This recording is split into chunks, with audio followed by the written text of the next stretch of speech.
Bom dia a todos. Estamos dando início à sessão de julgamento virtual da 8ª Câmara Julgadora do Tribunal de Impostos e Taxas, do dia 1º de dezembro de 2023. Cumprimento a todos os colegas, juízes, doutor Ramon, doutor Faisal, doutor Rodrigo, que está substituindo a doutora Daniela.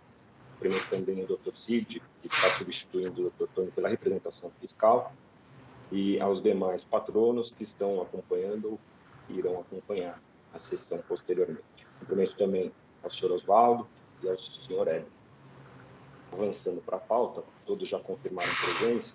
Inicialmente eu vou ter que anunciar a retirada de alguns processos por conta da ausência da doutora Daniela, em que ela ou era relatora ou havia pedido de vista.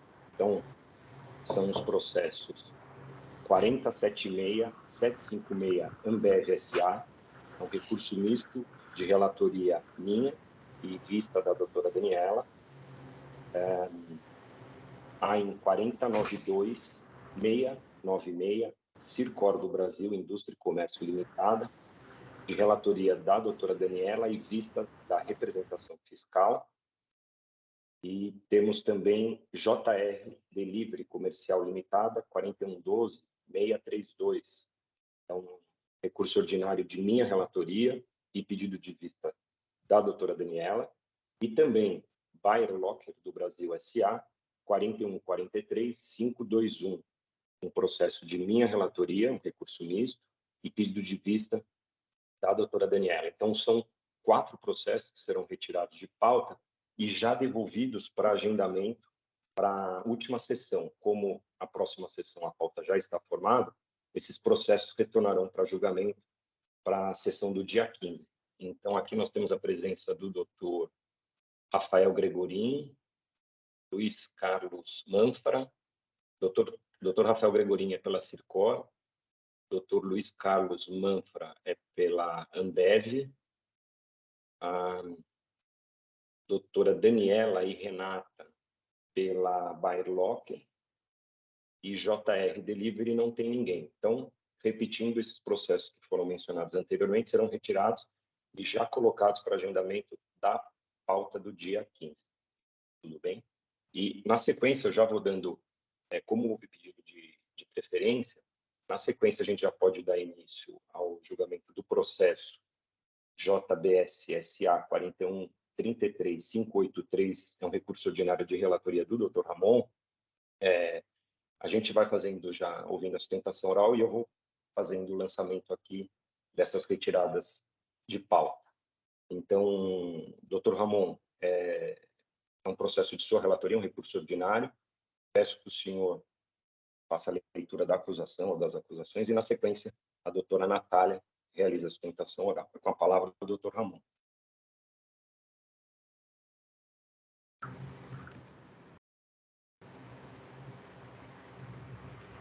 Eu também já estou avançando aqui, doutor Ramon, para o senhor, se tiver que fazer alguma alteração.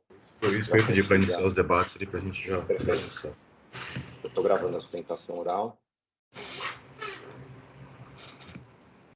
E iniciamos os debates para o senhor precisar fazer qualquer ajuste. Então, com a palavra, doutor Ramon. Obrigado, presidente. Bom dia a todos, doutor Samuel, doutor Faisal, doutor Cid, doutor Rodrigo, doutora Natália. Presidente, trata-se de um auto de infração composto de uma única acusação, que é de crédito indevido de CMS, no montante de 37 milhões, aproximadamente, no período de janeiro de 2015 a dezembro de 2019, conforme detalhado no demonstrativo 1, em relação à escrituração no livro de registros fiscais, de notas fiscais relativas a operações de aquisição de resíduo, cavaco de madeira e bagaço de cana, com diferimento do imposto, nos termos do artigo 346-A. É um processo em que já fizemos uma análise nessa Câmara, em que, na minha posição inicial, se fazia necessária a conversão em diligência para a apresentação de alguns elementos, notadamente em relação à configuração da recorrente numa consulta tributária que foi feita por uma entidade de classe, o DOP, em prazos bastante próximos à autuação. Esse é o relatório, presidente. Obrigado, doutor Ramon. Então, com a palavra a doutora Natália.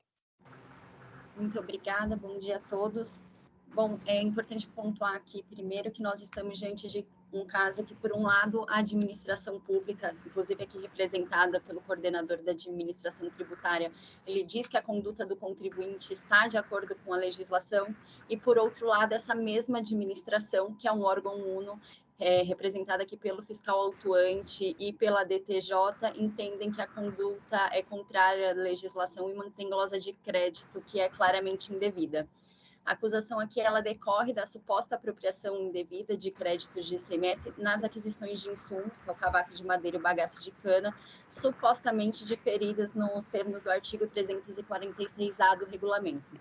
E o que diz o artigo 346A? É que fica diferido o lançamento do imposto para o momento em que ocorrer a saída da energia elétrica para o Sistema Interligado Nacional. Ou seja, o dispositivo ele prevê que a mercadoria resultante da utilização desses insumos deve ser a energia elétrica, e essa energia ela deve ser lançada no Sistema Interligado Nacional. Nesse aspecto, para a gente avaliar se há aqui subsunção do fato à norma, é importante esclarecer quais são as operações da JBS. Ela tem como atividade principal produção de vapor e produção de energia elétrica, e seu principal objetivo é atender a demanda energética do complexo industrial da JBS em Lins. Então, no momento da aquisição desses insumos, não é possível prever qual será a destinação, não é possível prever o volume de vapor que será produzido, o volume de energia elétrica para consumo próprio, para transferência por meio de linhas privadas para o complexo industrial da JBS em operações tributadas e, residualmente, o lançamento no SIM. É importante dizer que esse lançamento no Sistema Interligado Nacional ele é residual, não é possível prever ali no momento da aquisição, porque ele envolve vários fatores, principalmente se haverá sobra de energia que o complexo industrial não irá utilizar e se haverá interessado em comprar essa energia em ambiente de livre contratação. Há uma resposta à consulta tributária de 2014, em que a Secretaria da Fazenda do Estado de São Paulo, aqui privilegiando a tipicidade da norma, já havia entendido que a destinação de energia elétrica ao Sistema Interligado Nacional é uma condicionante para a aplicação do diferimento, então é uma condicionante objetiva para se aplicar ou não diferimento, para se postergar ou não o lançamento desse imposto. E, posteriormente, em 2020, sobreveio uma nova resposta à consulta, essa formulada por uma entidade de classe, da qual a JBS ela é associada, então essa consulta ali traz vinculação, em que a Secretaria da Fazenda reafirmou esse entendimento. Ela diz que, se no momento da aquisição não for possível mensurar a quantidade de energia elétrica que será lançada no Sistema Interligado Nacional, não se aplica o diferimento. Não há aqui a condicionante para aplicação dessa postergação do lançamento do imposto. E ela também diz que para a produção de vapor não se aplica o artigo 346A, para a produção de energia elétrica no próprio estabelecimento não se aplica esse artigo, e para a transmissão por meio de linhas privadas também não se aplica, somente quando se souber previamente que a energia elétrica será lançada no Sistema Interligado Nacional. Nesse aspecto, o processo foi convertido em diligência. O doutor Ramon nos pediu que trouxéssemos documentos que comprovassem a filiação da JBS à entidade que formulou essa consulta, e nesse aspecto nós trouxemos a carta de filiação, pedido de filiação da JBS a essa entidade de classe, o e-mail que essa entidade de classe fala que aceitou a JBS como filiada, a ata da Assembleia e uma declaração do presidente da UDOP dizendo que a JBS ela é filiada desde 4/5/2020. A consulta foi formulada posteriormente a isso, o protocolo da consulta é de 11/5/2020 e ela foi disponibilizada somente depois. Outro ponto que é importante dizer aqui é que, quando essa consulta ela foi formulada, a empresa já havia restabelecido a sua espontaneidade para efeitos do artigo 517 do regulamento e o artigo 5º da Lei Complementar 939 de 2003. A ordem de serviço fiscal para se instaurar a fiscalização, ela é de 11/6/2018 e o protocolo do pedido de consulta é de 11/5/2020, ou seja, já havia passado muito mais de 90 dias quando essa consulta foi formulada e, portanto, a espontaneidade já havia sido restabelecida. Só um aspecto também importante, então, que essa resposta à consulta, ela protege a empresa da autuação, e ainda que assim não fosse, o diferimento é excepcional em relação à aplicabilidade da tributação normal e só poderia ser aplicado diante de provas de certeza do preenchimento dos requisitos legais para aplicação desse diferimento, e aqui, evidentemente, não há essa segurança, não há provas nesse sentido. O fiscal, ele sequer segregou a destinação dessas mercadorias, porque na concepção por ele adotada não seria necessário fazer essa segregação. E aqui, caminhando já para o fim, é importante dizer também que essa operação ela foi autuada nas duas pontas.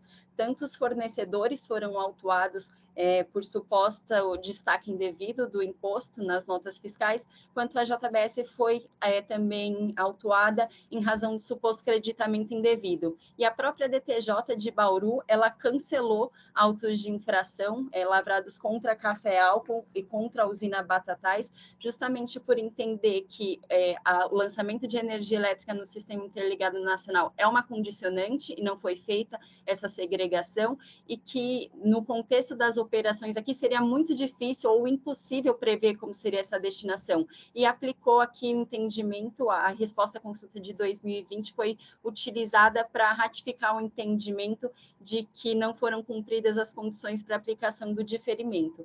Também há um julgado, em relativo à própria empresa recorrente da 11ª Câmara Julgadora, que também entendeu que as condições objetivas do artigo 346 devem estar presentes para ser aplicado o diferimento, que o auto de infração ele é ilíquido por não fazer nenhuma segregação da destinação dessas mercadorias, e a resposta à consulta de 2020 também foi utilizada para amparar o entendimento de que devem estar presentes as condicionantes, que é a produção de energia elétrica e o lançamento no Sistema Interligado Nacional. Então, são essas as razões, eu fico à disposição e agradeço a todos pela atenção.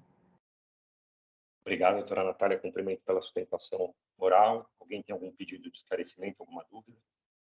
Eu tenho só uma, doutora Natália.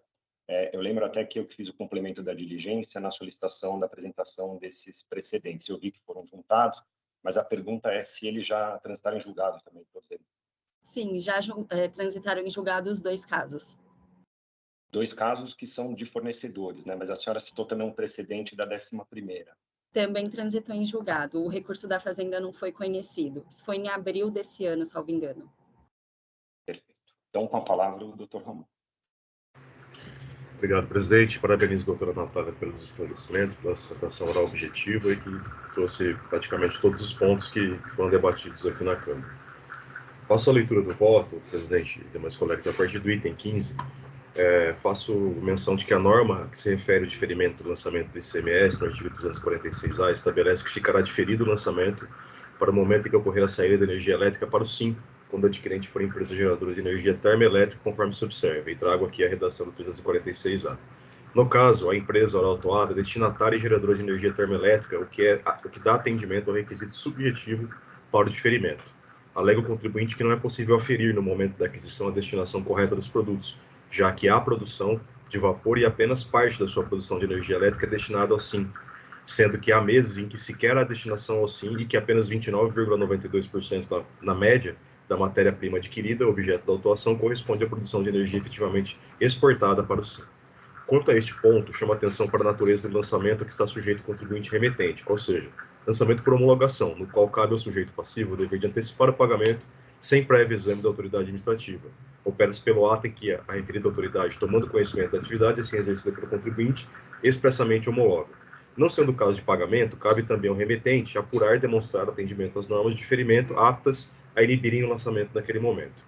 Veja que o emitente também sofreu autuação, aí em 432-3422, e que a Delegacia Tributária de Julgamento de Bauru entendeu que naquele momento não era possível a aferição com segurança dos elementos do diferimento, motivo pelo qual julgou insubsistente o auto de infração, trouxe aqui a conclusão daquele auto de infração. Pois bem, o raciocínio ali aplicado é cabível ao presente caso, pois assim como no remetente, não era possível ao destinatário ou ao autuado aferir com segurança, no momento da entrada no estabelecimento do bagaço de cana, da destinação apta a dar atendimento ao diferimento.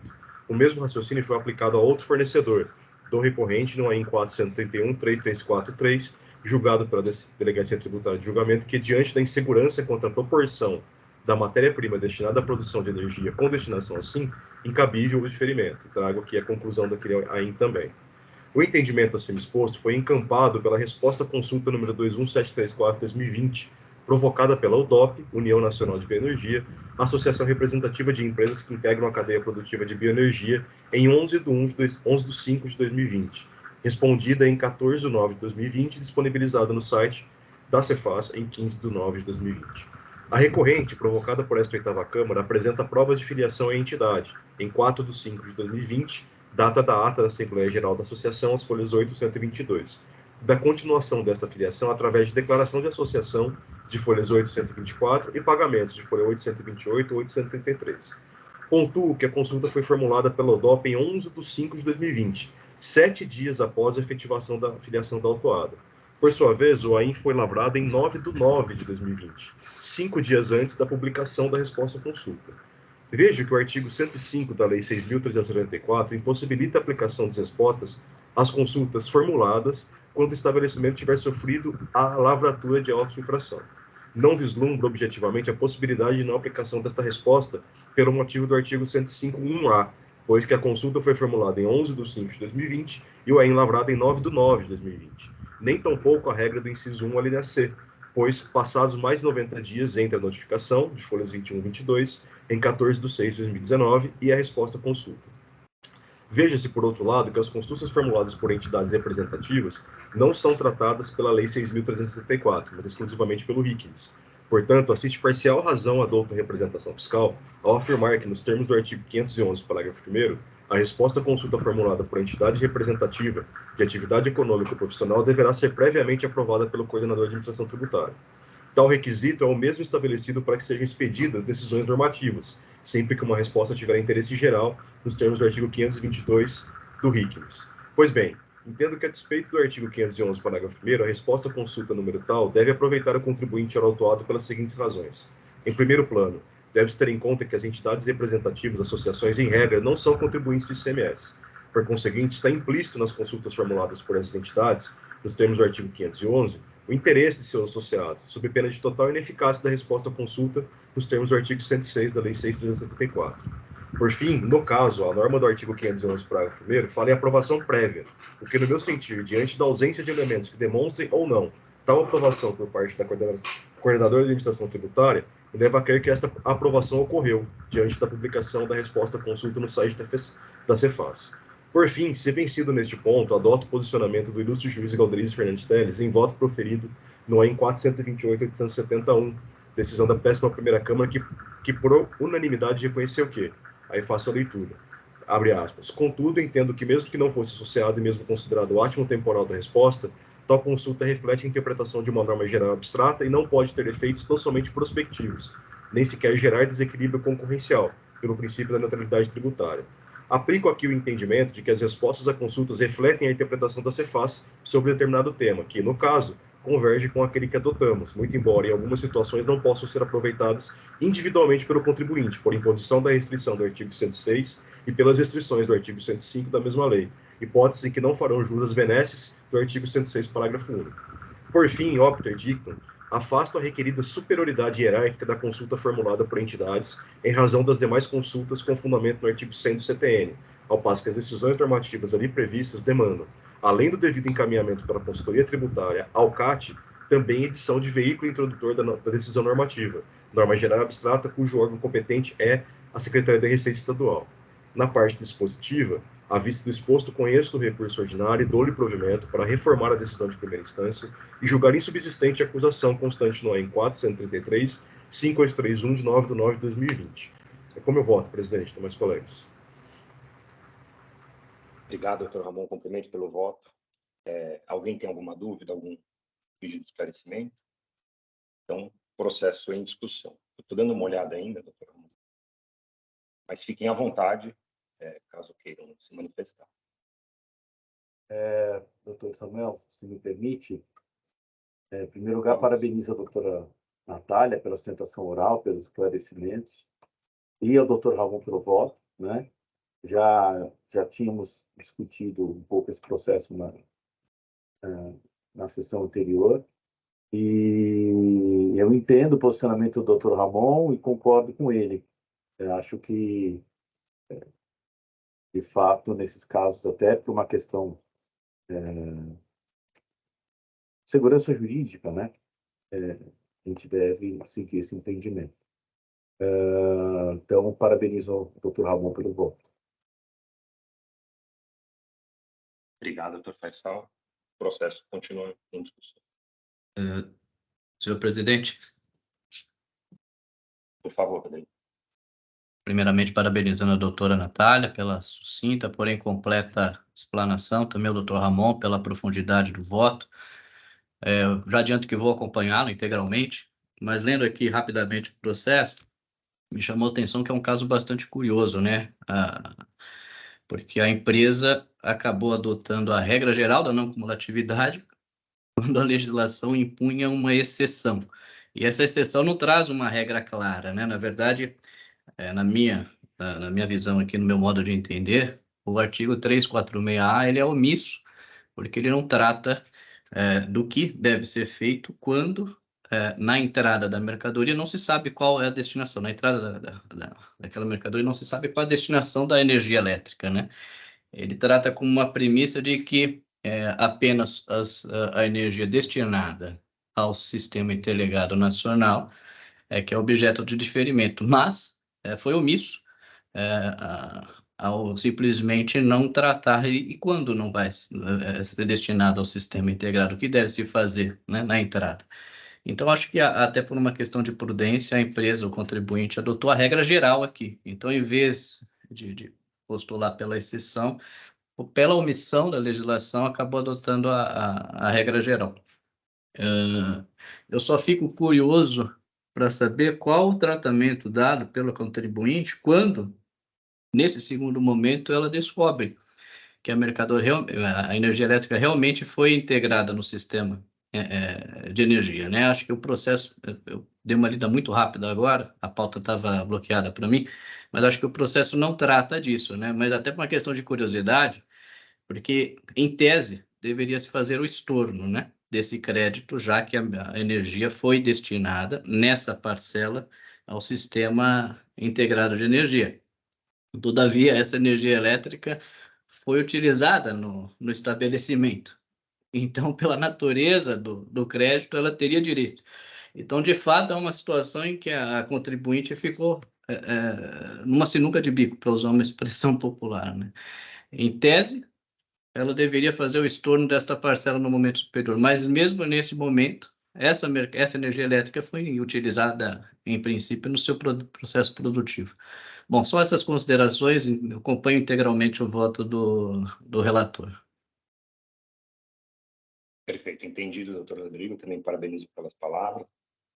E mais curioso também, é o que eu estou avaliando aqui, é a questão de que, na dúvida também, não é a autuada que determina, né, se vai ser aplicado o diferimento ou não. A responsabilidade é pelo fornecedor, que aqui vemos, e foi demonstrada pela patrona, tiveram casos de autuação de 2 fornecedores, também da mesma operação, e que foram julgados cancelados, né, foram julgados insubsistentes os AINs. Então, realmente é uma situação bastante peculiar, e entendo aqui mais ainda essa questão de que não é a autuada que determina a aplicação ou não do diferimento. É claro que ela pode informar, né? Ela tem o dever de informar a destinação que será dada da energia elétrica produzida, mas quem praticou o fato, quem aplicou o tratamento é o fornecedor. Eu estou pensando, doutor Mon, eu vou acompanhá-lo também, já me manifestando. Vou acompanhá-lo, eu vou pensar, vou fazer uma preferência rápida, somente para colocar essa questão complementar de que, além da consulta, da resposta à consulta, tem também essa questão da aplicação do diferimento, que foi aí pela aplicação da regra geral e não a mais específica, que seria pelo pelo diferimento. Vai ser bem rápido. Agora, eu pergunto para a doutora Natália se ela está com o julgamento já na outra Câmara, ou a gente pode aguardar um pouquinho para finalizar essa preferência. Podemos partir para um outro processo, se a senhora ficar aguardando. Não, eu posso aguardar, não tem problema algum, eu aguardo a preferência. Perfeito. Doutor Cid levantou a mão, por favor, doutor Cid.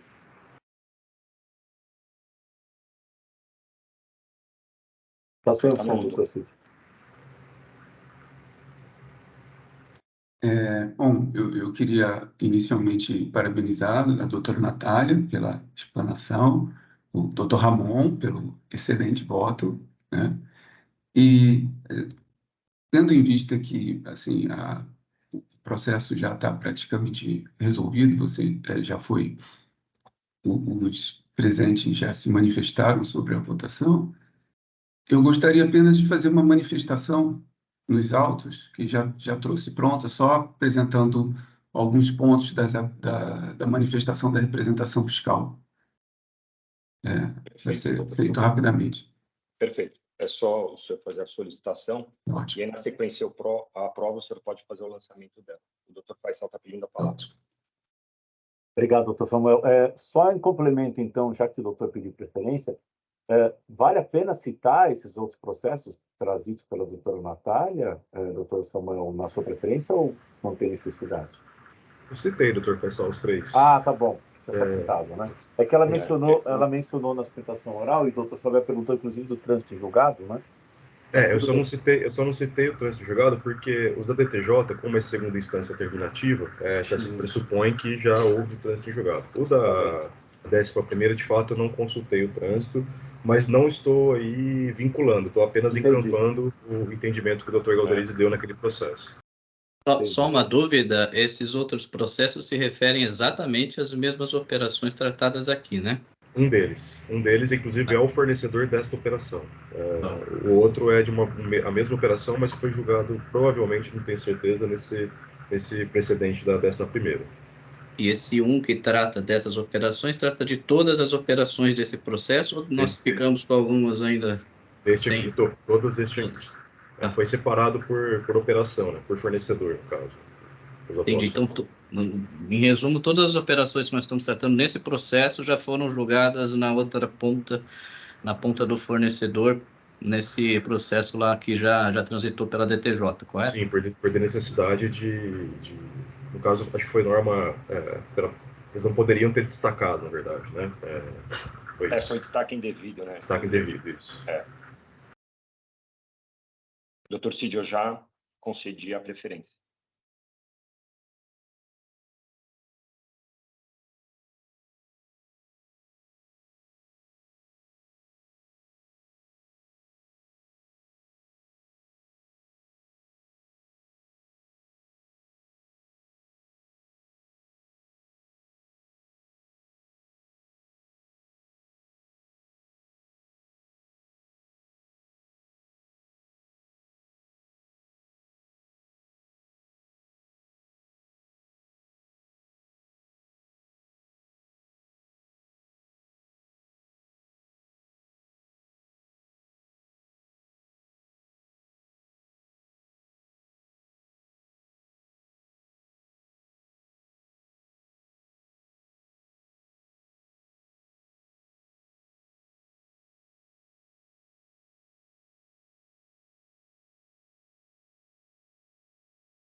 Doutor Cid, se o senhor quiser, para a gente adiantar, se o senhor quiser ir lendo a manifestação, fica à vontade. Ok.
Doutor Samuel,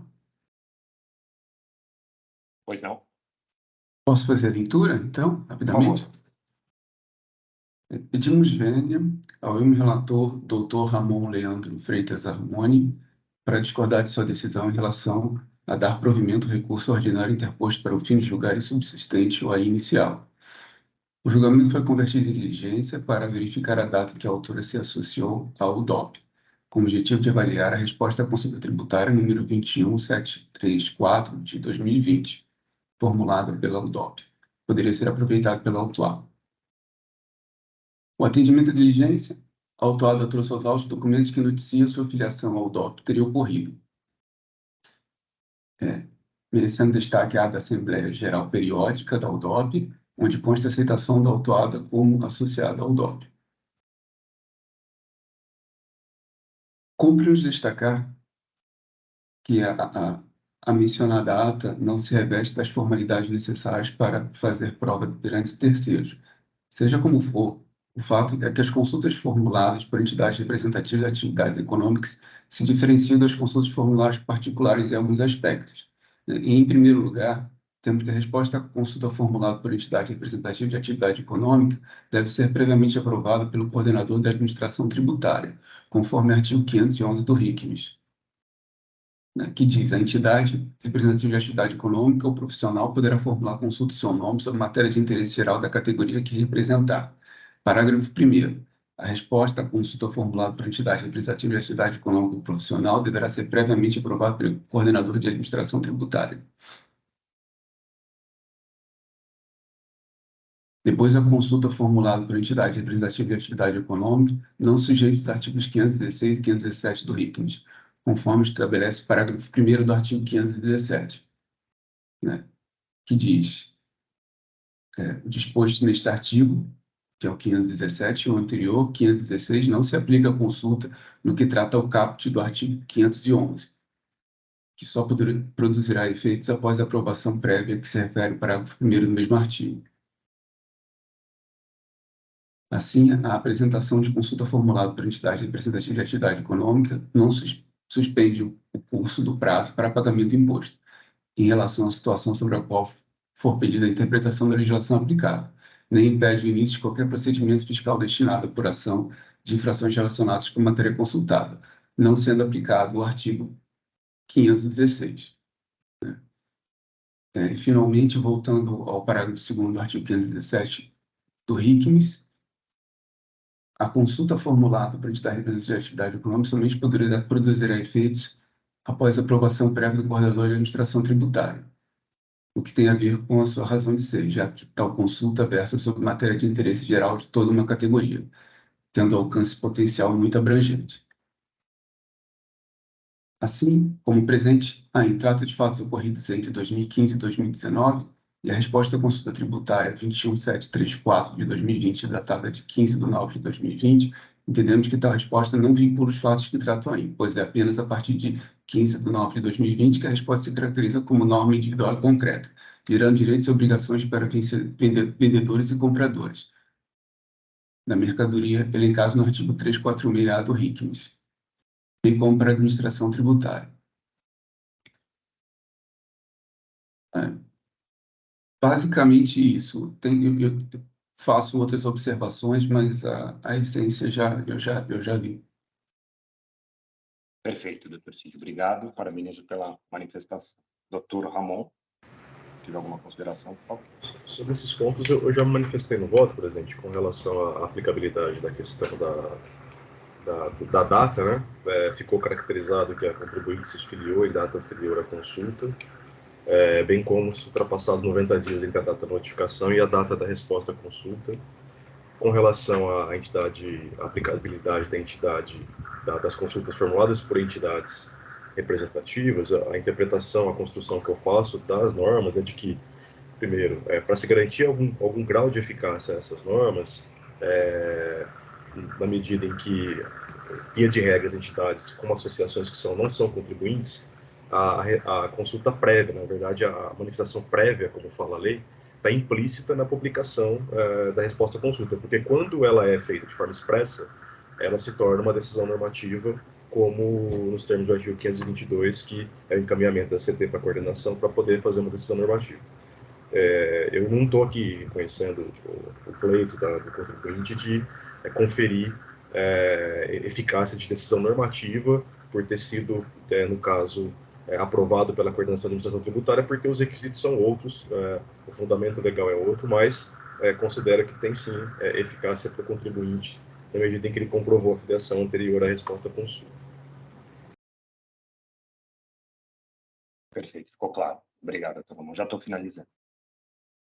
De todo modo, né, acho que a finalidade da diligência era verificar, em último caso, se a Secretaria da Fazenda havia se posicionado em relação à questão em destaque aqui, de maneira favorável ao contribuinte. Eu acho que isso acabou sendo suprido também pelas decisões dos outros autos de infração, né? Então, ainda que a gente se discuta a respeito da aplicabilidade dessa solução de consulta autuada ou não, eu acho que a essência da diligência, que foi verificar se a Secretaria da Fazenda havia se posicionado de uma maneira favorável, acabou sendo suprida pelo decurso do tempo e pelo julgamento dos outros autos de infração, né? Na verdade, Rodrigo, assim, não havia dúvida quanto à publicação da consulta, né? O fato é que, pela proximidade dos prazos, veja, o contribuinte ele se filia à associação uma semana antes da consulta. E a consulta ela é publicada 5 dias antes da lavratura do auto de infração. Então, o que me gerou dúvida foi em relação a essa proximidade dos prazos, para que a contribuinte tivesse direito, por ser filiada ou não, à associação no prazo da consulta. E era bem próximo mesmo. E na origem, o contribuinte trouxe apenas um e-mail, né, do prenatal na época, de pedido de filiação anterior à consulta, mas sem mencionando a resposta, uma ata, mas essa ata não veio aos autos naquele momento, e também um comprovante de pagamentos que também não dava a certeza da data da filiação.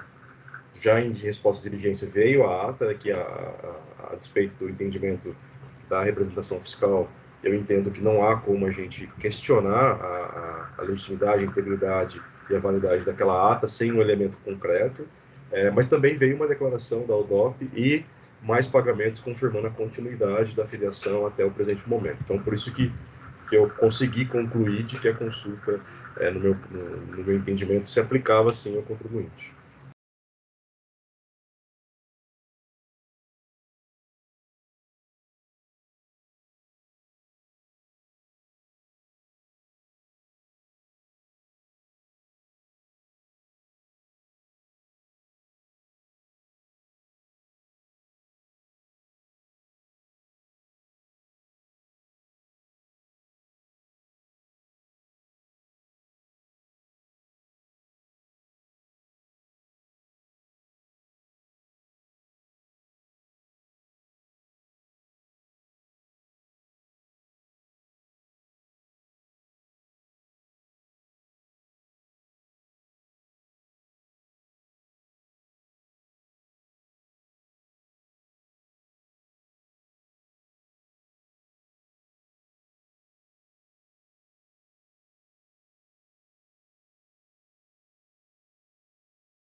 já estou disponibilizando a preferência.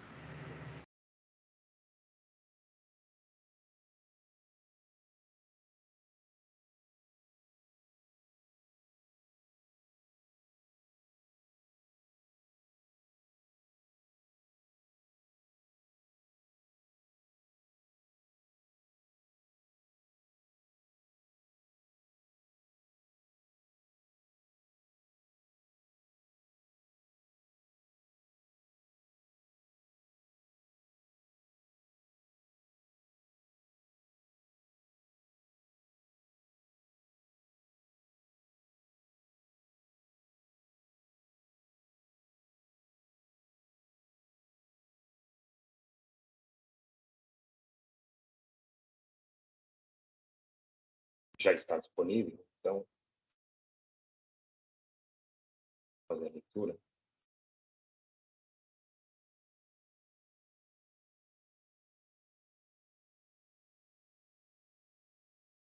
Acompanho o voto proferido pelo ilustre relator, Dr. Ramon, e além do fundamento de resposta à consulta que favorece a autuada, entendo que o AIN também mereça ser cancelado, porque, com base nas provas, foi demonstrada que a destinação da energia elétrica ao SIM é incerta e variável ao longo do tempo.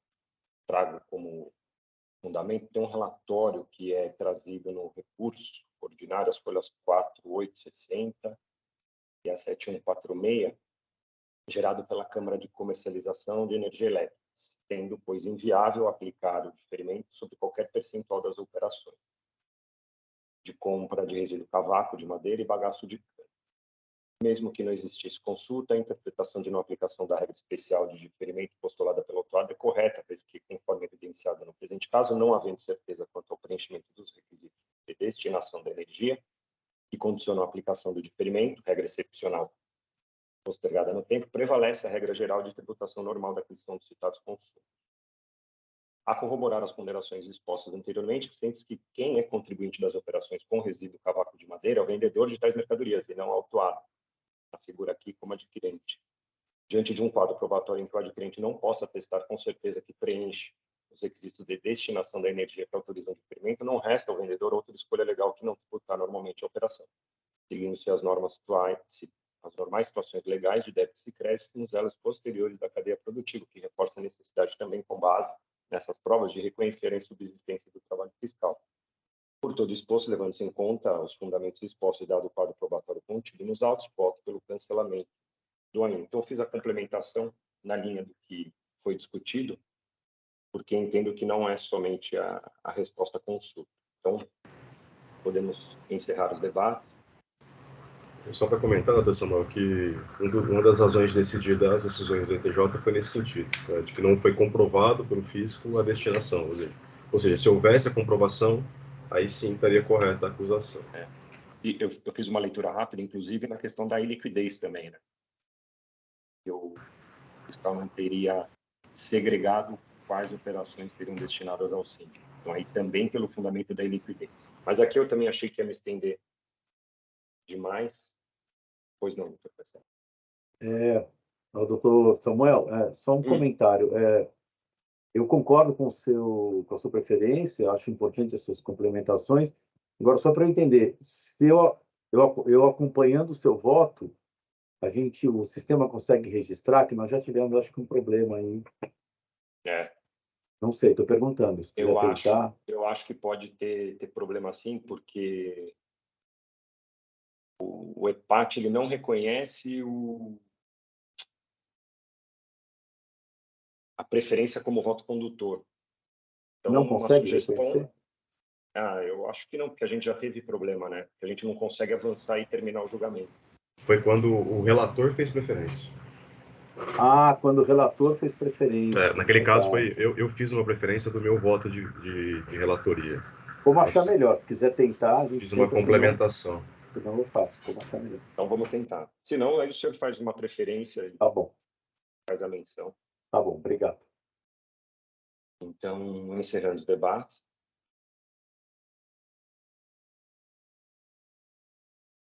Verificando o quórum.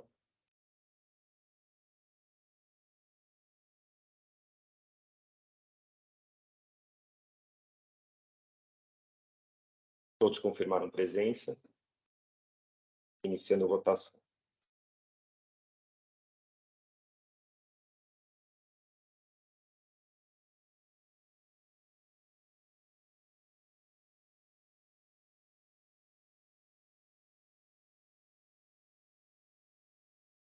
Todos votaram. Então, o Dr. Rodrigo acompanhando o voto do Dr. Ramon, o Dr. Faisal acompanhando a minha preferência.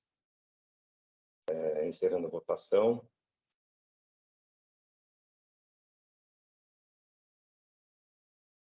Encerrando o julgamento. Vamos ver. Começar a informar o voto vencedor. Não há questão antecedente, conhecido integralmente, provido. Registrando o voto.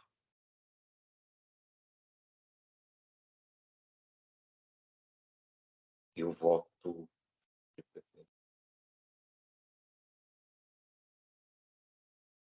Com isso, encerramos o julgamento. Ele consta como encerrado, então, e acho que para vocês também aparece, né? Eu acho que o doutor Ramon tem razão. Acho que quando o relator registra a preferência, o sistema acho que trava. Perfeito. Então, doutora Natália, a partir desse momento, é encerrado o julgamento do AIN 41.33.583, cujo autuado é JBS S.A., e o resultado é o conhecimento integral do recurso ordinário e seu provimento, cancelando o AIN. Se a senhora quiser permanecer na sessão, fica à vontade. Perfeito. Agradeço a todos pela atenção. Tenham um ótimo dia de trabalho.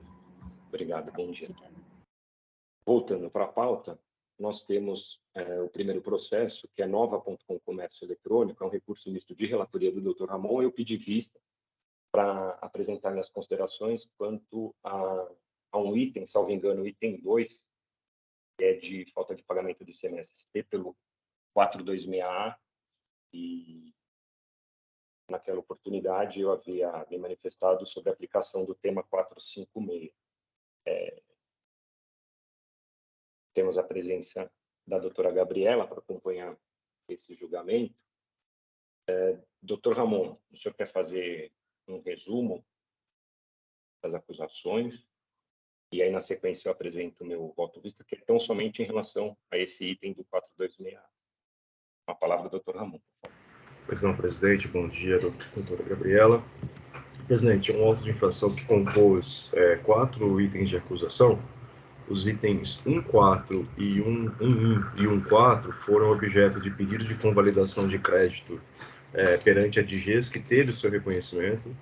O item 2.2 é uma falta de pagamento de ICMS-ST, que não foi convalidado pela DGES. E o item 3.3 foi parcialmente cancelado pela decisão recorrida. E no meu voto originário, eu estou acatando a decisão de primeira instância sem alterá-la, no sentido de manter a acusação do item 2.2, salvo pela aplicação da taxa de juros pela Selic, e reconhecer e negar provimento do recurso de ofício na parte do item 3.3, mantendo a decisão recorrida. É o relatório, presidente. Perfeito. Lembrando a doutora Gabriela, que como a gente não está na composição originária daquela sessão, se a senhora quiser fazer sustentação oral, temos aqui a presença de 2 substitutos, o Dr. Rodrigo, substituindo a doutora Daniela, e o Dr. Cid, substituindo o Dr. Tony pela representação fiscal. Então, fica à sua disposição. Perfeito, bom dia a todos. Eu acho que eu vou só relembrar alguns pontos, eu não vou me exceder muito, eu acho que seria importante. Pode ser? Por favor. Perfeito. Presidente, por questão de ordem, acho que o Dr. Marcelo, salvo engano, deve estar com o áudio aberto, tá vazando para a gente aqui. Perfeito, obrigado. Bom, primeiramente, então, um bom dia a todos, na pessoa do senhor presidente, também aqui do doutor relator, Dr. Ramon. Relembrando aqui, então, como já muito bem adiantado, que são 4 itens no auto de infração. Só um minutinho, então, bastante barulho aqui no áudio. sendo que 2 deles ainda estão sob discussão, né? O item 3.3 também houve o cancelamento parcial, e o item 2.2 houve a consolidação, a convalidação dos créditos. Aí, sobre os itens restantes do SST, que é adiantado na entrada do Estado de São Paulo, nós, além, né, da aplicação da Lei Complementar 160 de 2019, que fala sobre a guerra fiscal em si, todos os itens do item 3.3, desculpa, 3.3, que são cobrados com base no 426A, eles são exigidos quando da entrada no Estado de São Paulo, sendo que essa previsão só está no regulamento do Estado de São Paulo, assim como exatamente dita, e não está prevista na entrada do Estado de São Paulo na legislação paulista. Por isso, entendemos que deve ser aplicado o tema 456, e, além disso, também nós requeremos o cancelamento do auto de infração por aplicação da Lei Complementar 170 de 2019. Então, são essas 2 linhas de argumento. Obrigado, doutora Gabriela. Doutor Rodrigo, doutor Cid, doutor Faisal, algum pedido de esclarecimento? Então, doutor Ramon, o senhor quer fazer um resumo do seu posicionamento? Presidente, eu só estou negando a aplicabilidade ao tema, na medida em que, entendo, primeiro, pela impossibilidade de vinculação ao procedimento administrativo. Segundo, porque entendo que a cadeia normativa de positivação da substituição, no caso, foi atendida, na medida em que temos aí uma lei complementar, temos também uma lei ordinária num dispositivo específico que, ao despeito do tema falar de forma genérica, no Estado de São Paulo nós temos, sim, uma norma específica para antecipação do ICMS na entrada da mercadoria no Estado de São Paulo. Então, estou negando a aplicabilidade ao inciso, ao tema. Quanto ao tema que o doutor já vai abordar, é isso. Tem outros argumentos, mas referentes a outras questões. Perfeito. Eu já disponibilizei meu voto vista, então é tão somente em relação ao item 2, cuja acusação versa sobre falta de pagamento do ICMS nas entradas interestaduais. Eu não sei, a gente tem aqui, seguindo o posicionamento das demais câmaras em relação a casos quando há reconhecimento do crédito pela DGES e pelo recurso ordinário ser parcialmente conhecido, porque pela própria aplicação do dispositivo que prevê a convalidação, a remissão dos débitos, menciona que há perda do objeto em relação aos créditos reconhecidos. Então, eu estou fazendo um destaque aqui no parágrafo 2 e entendo que o recurso ordinário merece ser parcialmente conhecido por conta desse reconhecimento, salvo engano, dos itens 1 e 4, pela DGES. Pois bem, sobre o tema tratado no item 2, como é se disse, o plenário do Supremo Tribunal Federal, em sede de repercussão geral, formulou um entendimento no sentido de que a exigência da antecipação do ICMS-ST, tal como ocorre no presente caso, deve estar prevista em lei em sentido estrito, não sendo suficiente a delegação genérica constante de lei. Trago que ficou firmado no tema 456 e no trecho da emenda do acórdão proferido no recurso extraordinário. Também trago aqui a transcrição da Lei Gaúcha, que foi objeto da análise do Supremo. Trago também o artigo da nossa Lei 6374, quanto à previsão genérica, decreto paulista, que aprovou o nosso regulamento, prevendo a exigência do ICMS antecipação no artigo 426A. Então, passo agora ao parágrafo 7. Patente, portanto, a identidade entre o caso que originou a tese firmada no tema 453, relativo à legislação do Estado do Rio Grande do Sul, e a legislação paulista. Com efeito, e afastando a aplicação da vedação do artigo 28 da Lei 13457 de 2009, por entender que o posicionamento formulado pela STF em decisões tomadas em sede de repercussão geral deve ser acolhido pelos órgãos julgadores administrativos, dada a prescrição contida no parágrafo único do artigo 28 da 9868 de 99, Pensa que a infração descrita no item 2 é improcedente e deve ser cancelada. No mais, acompanho o voto proferido pelo ilustre juiz relator. Por todo exposto, conheço parcialmente do recurso ordinário e dou-lhe parcial provimento para o fim de cancelar o item 2. No mais, acompanho o voto proferido pelo ilustre juiz relator, é como voto. Vou fazer só um ajuste de configuração para justificar o texto.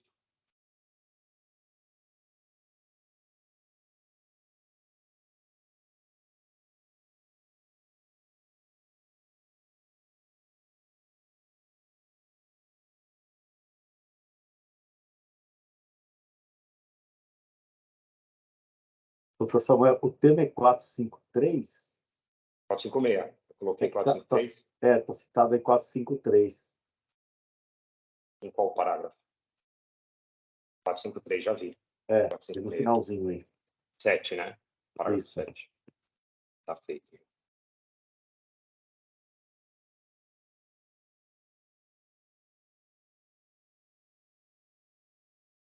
Então, já fiz os ajustes. Doutor Samuel, posso fazer algumas considerações? Claro.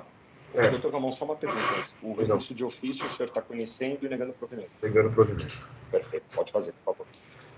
Com relação à aplicabilidade do termo, né, em repercussão geral, embora previstos ali nas normas que trouxeram, que consolidaram a questão dos precedentes no processo judicial, eu entendo que nas hipóteses em que você vai extrapolar os efeitos, dar efeitos transsubjetivos às normas do 927, os itens 3 e seguintes, inclusive os termos de repercussão geral, eles não estão abrangidos pela norma constitucional do 102.12, do 102, parágrafo 2º, que confere eficácia vinculante aos outros poderes. Então, eu reconheço que tem eficácia vinculante no Poder Judiciário, inclusive com instrumentos que garantem essa eficácia vinculante, que no caso é o pedido de reclamação, o que não acontece no processo administrativo. Toda vez que o legislador constituinte quis que houvesse uma vinculação ao Poder Administrativo, ao Poder Executivo, o fez por meio de emenda constitucional. Foi o caso da emenda 45, que trouxe ali o 103A da súmula vinculante. E a nossa lei abrangeu essas duas hipóteses. O artigo 28 abrange a questão da ADI, né, de modo concentrado, e também a súmula vinculante. Então, eu entendo que dá aplicabilidade a uma norma, ainda com precedente qualificado, como são as decisões dadas em repercussão geral, vinculando o administrativo, extrapola o que é aquilo que o constituinte quis quando conferiu eficácia vinculante por exemplo, às súmulas vinculantes. Então, esse é um primeiro ponto, sob pena de ofensa aí à questão dos poderes, né, da separação dos poderes. Então, eu entendo, com todo respeito, gostaria que fosse esse posicionamento seu prevalecente, é até uma demanda minha de que o processo administrativo tenha instrumentos para que você torne mais coerente tanto o posicionamento administrativo como em vista do posicionamento judicial, até para que o processo administrativo possa construir também uma jurisprudência íntegra, coerente, estável, alinhada com o processo judicial. Eu acho que, no caso aqui, nós não podemos fundamentar a aplicabilidade sob vinculação e aplicação desses precedentes no processo administrativo. A despeito disso, há uma alteração legislativa em convênio Cefaz de dezembro de 2022 que reconhece a possibilidade de convalidação de créditos, inclusive nas questões de CMS-ST, e foi o caso que ensejou a negativa de convalidação no caso do cliente da doutora Gabriela aqui. Tá? Diante dessa alteração, eu enxergo aí um fumus boni iuris bastante razoável para que o contribuinte tenha direito à convalidação desses créditos a despeito dessa norma que veio em 2022, no final de 2022. Porém, não há pedido, pelo menos foi trazido ao processo posterior, um pedido de reconsideração ou um pedido... Pois não, doutora Gabriela? De fato, tem esse pedido? Não, nem querendo interromper, desculpa, apresentamos pedido de reconsideração. No entanto, apesar, né, dessa norma, o Estado de São Paulo ele apresentou um decreto não aderindo essa norma geral, né, que todos os estados aderiram teoricamente, o próprio estado de São Paulo não aderiu, o que não faz muito sentido, até porque o nosso auto de infração ele é lavrado com base, inclusive, no artigo 8º, inciso 2º, e eles falam que não, que a convalidação é só para o CMS próprio, o ST não estaria incluído. Então, o estado de São Paulo não participa dessa dessa lei, né, geral, esse convênio, porque ele entende isso, convênio, porque ele entende que não, que o ST não deve ser convalidado. Foi o único estado, inclusive, que foi contra. No próprio dezembro, 3 dias depois, eles publicaram um decreto. Pois bem, eu desconheci esse decreto Infelizmente. estadual, então Infelizmente. meu argumento cai por terra, mas ainda assim... Seria ótimo. Ainda assim, na ausência de pedido, né, no caso aqui, eu acho que a competência para o reconhecimento da convalidação desses créditos já foi exercida, e a doutora Gabriela até confirma isso em termos de pedido de reconsideração, e a nossa lei, o artigo 93, ele garante que os pedidos de convalidação de crédito e a resolução SFP também, PGE, também confere competência à DGES para resolver sobre essa questão. Então, eu entendo, com todo respeito, doutor Samuel, que a gente, julgando a convalidação dos créditos, nesse caso aqui, aplicando o tema 456 e reconhecendo a validade desses créditos, estaria extrapolando, primeiro, a competência constitucional conferida às normas ou aos precedentes transsubjetivos, segundo, a competência da DGES e nos tornando aqui uma terceira, quarta, quinta instância de rediscussão de matéria que já foi objeto de discussão perante a DGES, inclusive com recurso, pedido de reconsideração, motivo pelo qual eu, respeitando o seu posicionamento, e gostaria que fosse o prevalecente, nós não temos aqui uma norma que garanta a aplicabilidade vinculante desse tema 456 aqui no processo legislativo, então eu vou pedir licença para pedir uma preferência e fazer, já está até pronto, eu vou só juntar aqui. Perfeito, doutor Ramon, eu compreendo perfeitamente, é a questão central da discussão relativa aqui à aplicação ou não das decisões do Supremo, tem o tema 456, tem a ADC 49, e acho que até por essa razão o presidente do tribunal tem determinado a conversão de julgamentos em diligências quando chega na Câmara Superior, para que esses processos sejam todos reunidos e que vá ser decidido, né, de uma forma única e conjunta, se o contencioso administrativo, aqui estaríamos vinculados a essas decisões ou não. Então, compreendo perfeitamente. E só um ponto com relação à questão aí da competência do tribunal quanto a apreciar essa matéria. Eu já me manifestei em outras situações, eu não me recordo se aqui essa composição, se foi no mandato anterior, no sentido de que, ainda que tenham uma previsão e um procedimento específico para o reconhecimento desses créditos pela DGES, eu entendo que, por se tratar de uma matéria que fundamenta um auto de infração, a competência é do tribunal. A gente está aqui analisando o lançamento de um crédito tributário. Então, ainda que não tenha sido analisado, ainda que tenha sido analisado, mas não reconhecido pela DGES, entendo que aqui a gente está diante de um auto de infração, lançamento do crédito tributário, cuja competência para analisar todas as matérias, todas e quaisquer matérias relativas a ele, é do Tribunal de Impostos e Taxas. Não entendo, com todo o respeito, que a gente aí deveria haver uma segregação de matérias ou de pontos, porque aí eu acho que, extrapolando aqui o posicionamento, a gente poderia ter uma situação em que, em situações específicas de autuações, cria-se um procedimento específico para reconhecer o direito ou não do contribuinte, e a gente abriria a mão do contencioso administrativo sobre essas matérias. Mas compreendo o seu posicionamento, respeito, mas mantenho ainda assim a aplicação aqui do tema 456. Assim que o senhor já pediu a... Já estou registrando. Já. Perfeito. Senhor presidente, a respeito dessa sua ponderada colocação, acho que vale a gente ressaltar também que essa discussão ela decorreu de algumas alterações legislativas posteriores à lavratura do auto. Então, quando a gente está falando de competência, né, do órgão de julgamento para analisar e a competência da DGES para eventualmente ratificar alguma coisa, essa competência da DGES ela decorreu de uma alteração legislativa posterior à lavratura do auto de infração, né? Então, em tese, na linha do tempo, essa discussão de quem seria competente ou não para analisar esse caso específico, teria que levar em consideração esse fator, ao meu ver. Perfeito. É um fato superveniente.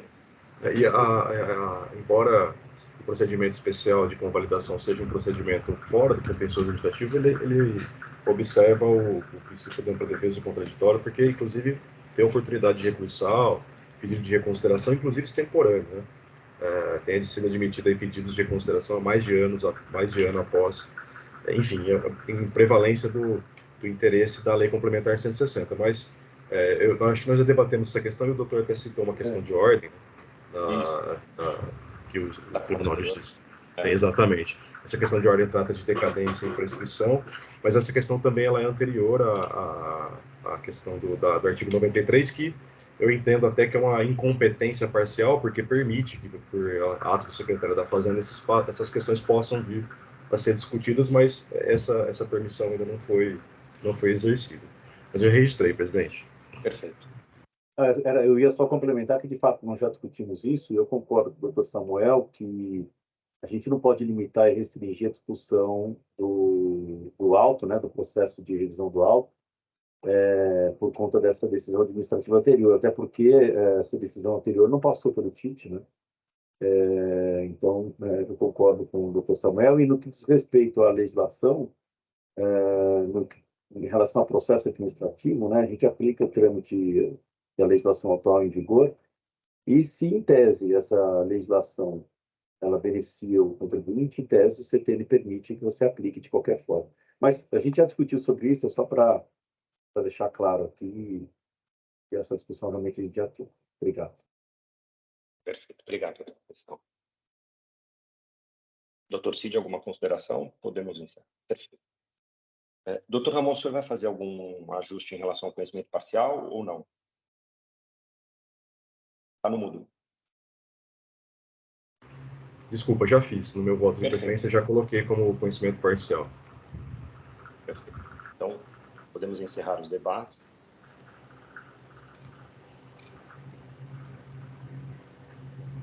Verificando o quórum.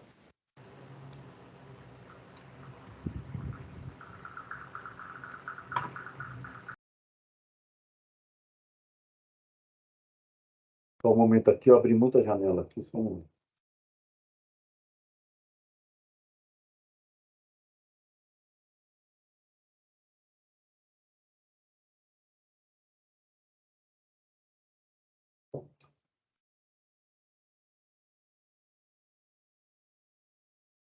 Iniciando a votação. Todos confirmaram presença.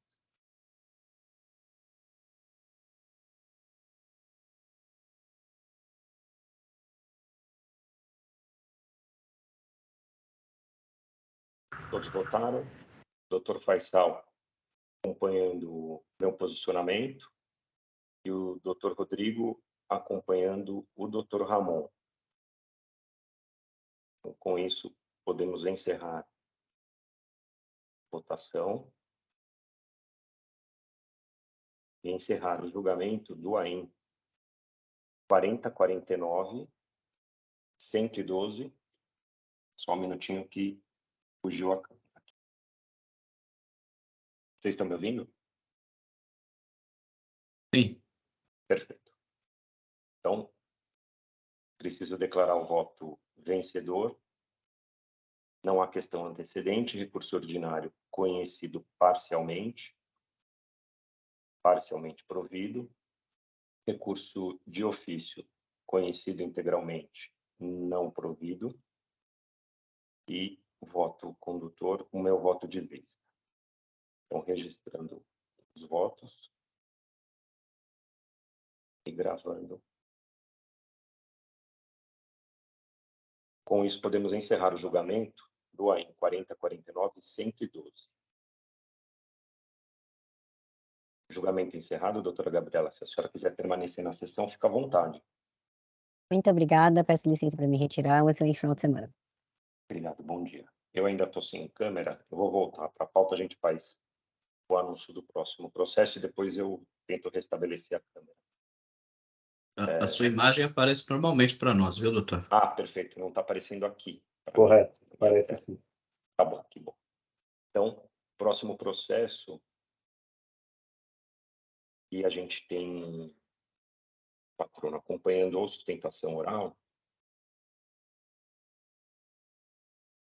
acredito que seja o Voitin, do Hidrolimitada, 4137-7655. Presidente, uma questão de ordem. Então, no processo de minha relatoria, porém há uma questão interessante, que ontem, às 6h30 da tarde, foi protocolada uma petição por parte do patrono do recorrente, e que demandou uma análise mais percuriente. Então, eu ainda não concluí o voto, mas estou concluindo. Então, se pudermos fazer um outro processo, eu já concluo, tá bom? Com certeza. Que é esse da Voit, é isso? Isso, da Voit. Temos o Palazzo Uno Empreendimentos Imobiliários Limitados. Aqui a gente pode... Que também é meu, mas vamos lá, que esse aí é só a leitura, porque foi aquele que eu acho problema. que então tem um meu. Não tem. Os que eram meus eram com a doutora Daniela, e a gente não tem como... Eu já retirei de pauta, então a gente tem que aguardar o senhor finalizar. Tá, o do Palazzo, na verdade, é aquele caso que houve, em votação, houve a retirada. Não sei se o senhor lembra da questão. Foi clicado para tirar de pauta. Perfeito, já foi então, já foi feita a leitura, já foi feita... ótimo. Então, se quiser passar para ele... Deixa eu só voltar minha câmera, que eu não estou enxergando você. Só um minuto.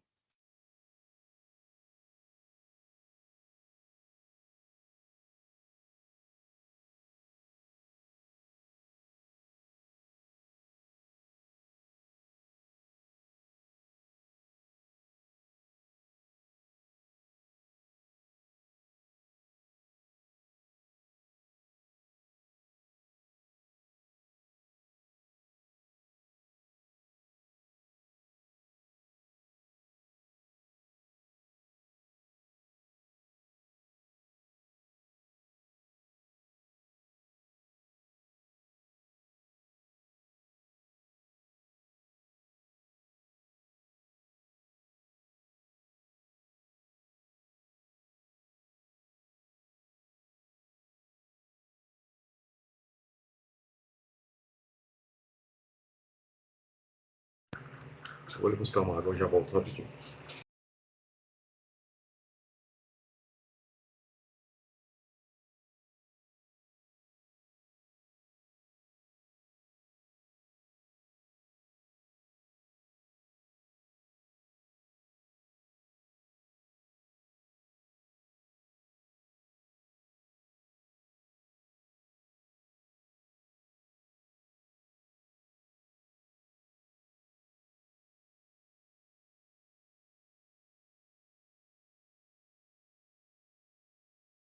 Voltei.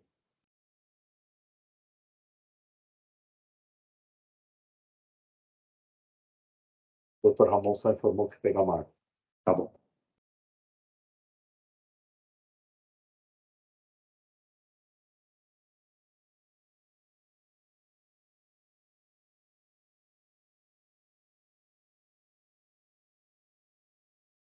Doutor Cid e doutor Rodrigo, esse caso da Palazzo, a gente, na sessão de 15 dias atrás, o doutor Ramon fez a leitura do seu voto, ficou em discussão e ia ser uma votação unânime, só que o EPAT estava com um problema.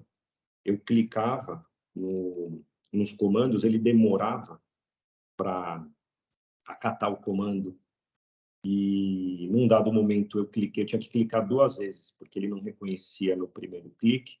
Eu cliquei 2 vezes e não percebi, equivocadamente, cliquei para retirar o processo de pauta. Era para verificar quórum ou iniciar a votação, algo nesse sentido.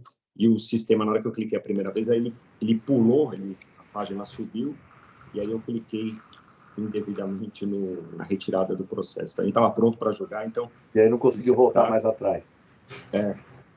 Então, se o doutor Ramon puder fazer um resumo para a gente, por favor, e aí a gente já avançar para a discussão. Mas também fiquem à vontade, se não estiverem confortáveis, quiserem algum esclarecimento ou a leitura integral do voto pelo doutor Ramon, por favor, fiquem à vontade. Presidente, é uma acusação de recebimento de mercadorias sem documentação fiscal, de uma empresa considerada inapta, Rimmel Recuperadora Itatiba de Metais Limitados. O contribuinte, ele suscita a questão da boa-fé, e adiantando a conclusão, eu não reconheci presentes os requisitos da boa-fé. Vou fazer a leitura dos pontos em que eu analisei as provas. Faço aqui uma digressão sobre a doutrina, sobre alguns precedentes da Câmara, das câmaras e do TIT com relação à boa-fé, já conhecidos de todos, salvo o Dr. Rodrigo, que pela primeira vez está aqui conosco. No item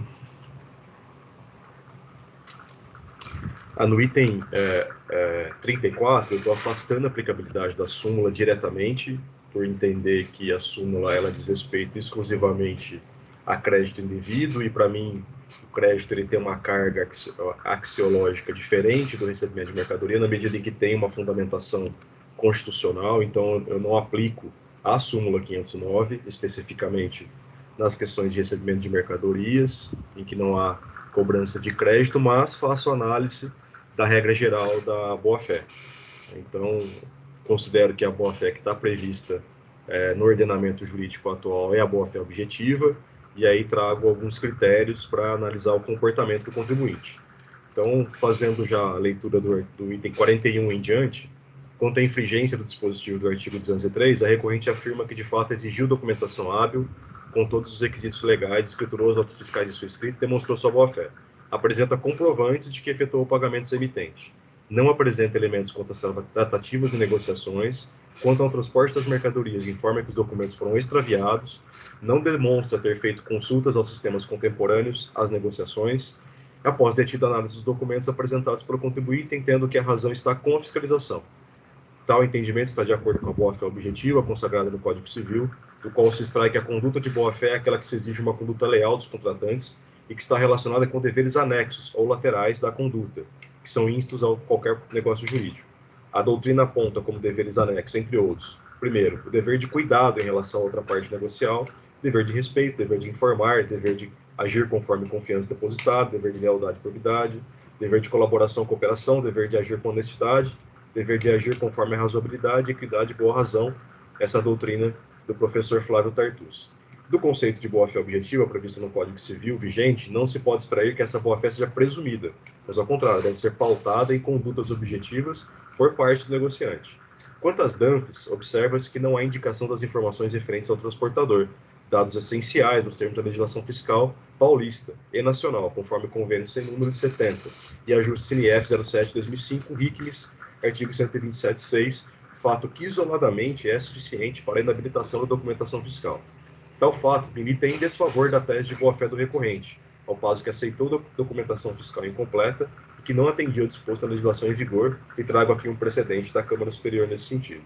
Ademais, observo que o transporte tem indicativo de terem ocorrido por conta do destinatário, hora autuado, Código 01, o que me leva à conclusão de que poderia e deveria ter constatado que o remetente não se encontrava no local informado nos documentos fiscais e nos cadastros públicos, o que também milita em desfavor do contribuinte autuado. A recorrente afirma que efetuou pagamentos ao emitente e que a prova de tais pagamentos consta dos autos. Sobre os pagamentos, trago aqui inteligência da Câmara Superior, no sentido de que não são isoladamente suficientes para a comprovação da boa-fé, e no mesmo sentido, decisão do Dr. Fábio Cruz, também da Câmara Superior. Não bastasse, paira dúvidas sobre os pagamentos pelo CISPAG, a possibilidade de não demonstrarem um efetivo pagamento conforme o voto de vista vencedor no AIN 4070424, e aqui é aquela questão da possibilidade de você editar os campos do CISPAG, né, do documento CISPAG. Por conseguinte, julgo que não logrou o recorrente demonstrar que tenha se precavido ao realizar a negociação com a empresa declarada inapta, a revelia do que determina a própria legislação tributária. E aí, passando para a conclusão,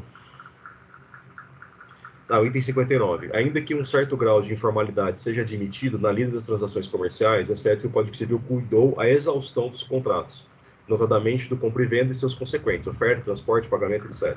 A opção pela informalidade ou aceitação de documentação incompleta não pode ser alegada para embasar a inobservância de obrigações tributárias acessórias. Observa-se no presente caso que o recorrente não buscou verificar a regularidade fiscal dos supostos parceiros comerciais.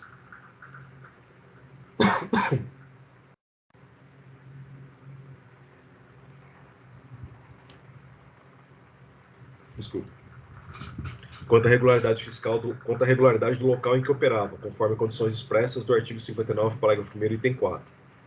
Ao contrário do que exaustivamente afirmado pelo recorrente, desculpe, só um minuto.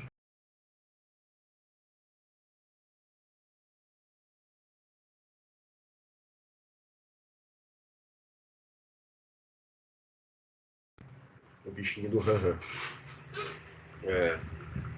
Item 60. Observa-se que no presente caso que o recorrente não buscou verificar a regularidade fiscal dos supostos parceiros comerciais quanto à regularidade do local em que operava, conforme condições expressas no artigo 59, parágrafo 1º, item 4.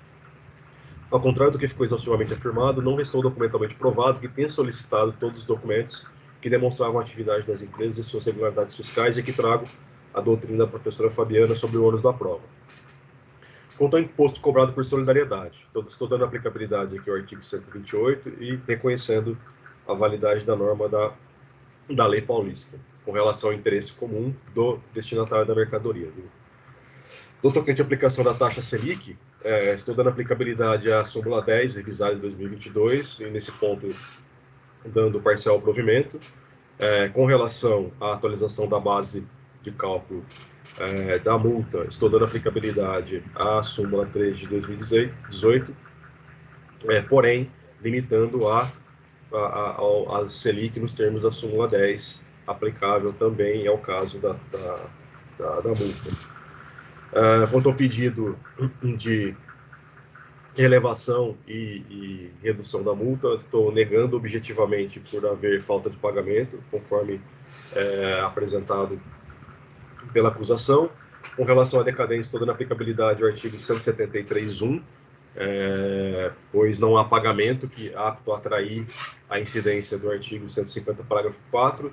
Na parte dispositiva, eu conheço o recurso ordinário, dou-lhe parcial provimento para aplicar o entendimento da súmula 10 de 2017 revisada, aplicar a taxa Selic, atualização da base da multa nos termos da súmula 13, combinado com a súmula 10 revisada, aplicar a redução da multa do artigo 85.3a, pois esse ponto eu acabei pulando na leitura. Houve uma alteração legislativa do artigo 85.3a, que reduziu a multa, salvo engano, de 50% para 35%. Deixa eu confirmar, de fato, no item 75.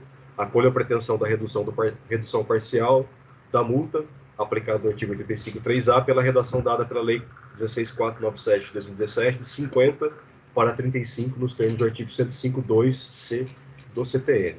Então, conheço o recurso ordinário e dou-lhe parcial provimento, e é como eu voto, presidente.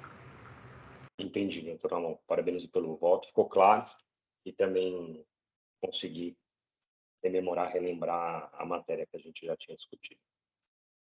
Inclusive que eu ia fazer uma preferência, e aí o senhor alertou que também já abordava a questão da própria aplicação da súmula do STJ para os casos de recebimento de mercadoria.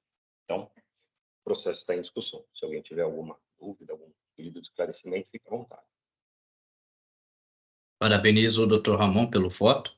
Eu, pessoalmente, divirjo pontualmente com relação à aplicabilidade da súmula 509, entendo que é possível também nos casos de recebimento, mas, no mais, acompanho integralmente e acho que, inclusive, não vale a pena fazer uma preferência apenas por esse pormenor. Acompanho integralmente o voto do Dr. Ramon. Perfeito. Mas só fazendo uma ressalva... Está registrado, presidente. O doutor Ramon, ele reconhece, sim. É que eu tinha tinha entendido naquela sessão que ele não concordava, e aí ele fez a ressalva dizendo, não, tanto é que eu estou fazendo a análise da boa-fé. Eu faço análise sobre a cláusula geral da boa-fé e não sobre a aplicação da súmula 509. Esse é o ponto. É que no item 36 da decisão lida, por conseguinte, entendo inaplicável a súmula 509 as acusações que dizem sobre recebimento de mercadoria desacompanhadas de documentação fiscal. É isso.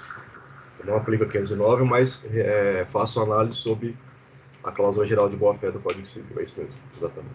Sim, aí, eu pessoalmente entendo que seria aplicável, mas eu entendi agora o que você quis dizer, doutor, que nesse caso o senhor não analisou esse ponto, mas foi direto para a questão das provas de boa-fé, né?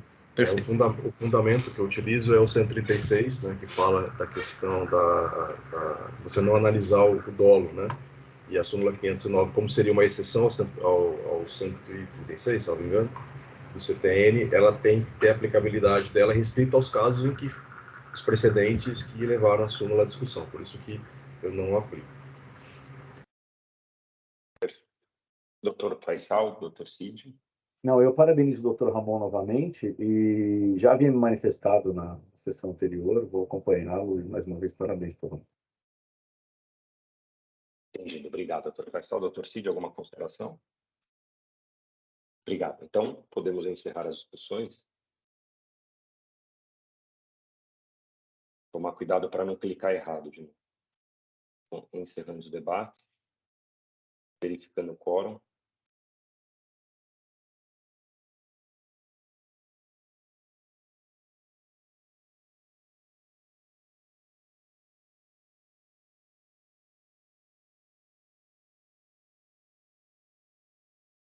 Falta apenas o doutor Faisal.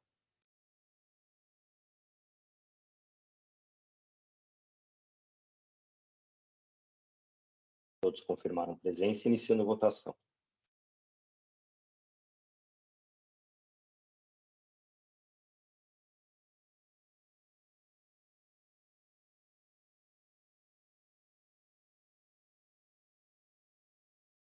Como já adiantado, todos acompanharam o doutor Ramon, relator, pelo conhecimento do recurso ordinário e seu parcial provimento. Em termos do voto do relator, assim, encerramos a votação e julgamento do AIM 479.033, Palazzo Uno Empreendimentos Imobiliários Limitada. Julgamento encerrado. E aí podemos ir para o último processo. Mas se ainda o doutor Ramon ainda não finalizou, a gente aguarda. Vou fazer uma releitura, presidente, bem rápida para conferir aqui. Eu já terminei, faltava um parágrafo, 2 parágrafos, eu já terminei, mas vou relê-lo. Só peço 2 ou 3 minutos. Perfeito. E nós temos a presença do doutor Marcelo, não é isso? Ele fez sustentação oral anteriormente, mas como há... Vou só pedir licença, então, para pegar uma água e já volto. Perfeito. Doutor Marcelo, seja bem-vindo, bom dia. O senhor já fez sustentação oral, né? O senhor está com o som mutado. Oi, bom dia, presidente, Bom dia. doutor Samuel, tudo bem? Tudo bem. O senhor já fez sustentação oral, mas como há uma composição nova, se o senhor quiser fazer novamente a sustentação oral, o senhor fica à vontade. Perfeito, eu vou colocar só alguns pontos bem sucintos aqui, trazer um elemento novo ao caso. Perfeito. Pode iniciar, por favor.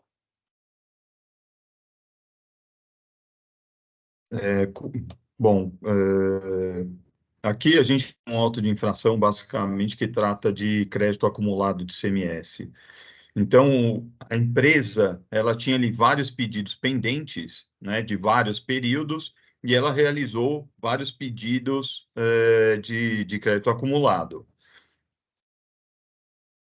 Quando houve a análise do período do exercício de 2014,